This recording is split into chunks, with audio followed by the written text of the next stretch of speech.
This video is by Straight Goods News, SGNews.ca. It wasn't my intention to get a response from the Prime Minister. It was my intention to get a response from anyone over on the Conservative side to explain this discrepancy that they have, where they say a price on carbon is a carbon tax. We used to have it in our platform, now we don't. I mean, I think this is an ethical question. My last question actually was to the chair of the Ethics Committee to say, is this on the agenda at committee?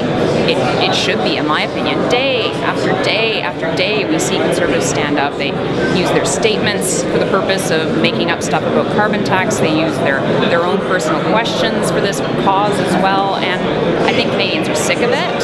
I think it's undermining what we're trying to do in this parliamentary democracy where we debate actual issues. And it's not being honest.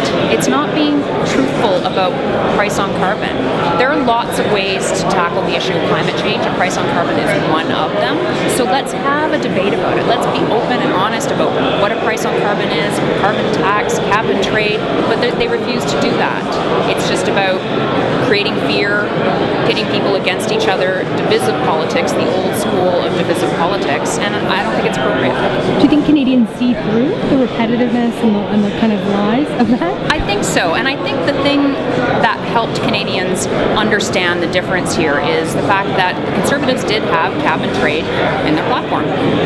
It is an issue of political debate whether or not we still need that. The Conservatives say no, we say yes, the NDP says yes. That is an actual thing we could debate. That is a subject we could bring up in the House of Commons and have a robust discussion around. But that's not what they're trying to do. They're trying to divide us. They're trying to point fingers. They're trying to create fear. I think at this point, we've stood up, we've used our statements in the House to say, enough with this.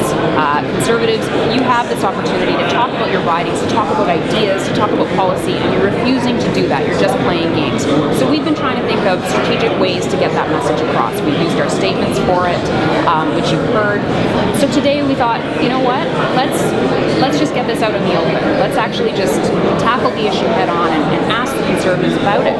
And the response you got was very confusing. I think the Prime Minister is confused. I don't know if he's confused about his position now or if he's confused about his position in the past. It didn't clear up very much, but I do think it is an ethical issue, and I do think it is an environmental issue that we need to talk about climate change and what some of the solutions are. I would love to do that, but instead what we have is, day after day, ministers and MPs standing up and spinning these confusing messages about what is right and what is wrong, what is good and what is evil. Let's actually talk about climate change. Let's talk about what is the difference between cap and trade, fee and dividend, price on carbon. What are the actual solutions? There is a great common argument in their talking points, which is that they're saying that this system will make things more expensive and cause consumer prices to go up. Okay, I see what you're getting at.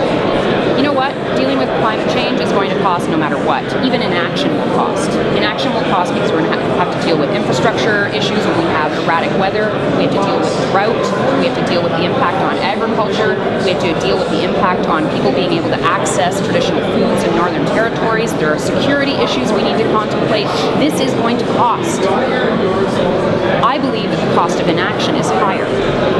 I believe that the right way to tackle this is through cap and trade, where we actually then take the revenues and put them back into the system to help us bring down our greenhouse gas emissions even further. It's like turbocharging our efforts. I believe that's the answer. But we've not had a discussion about what to do in the House. And the Conservatives just closing their eyes and blocking their ears and saying this is not happening isn't going to change the fact that it is, and it isn't going to change the fact that this is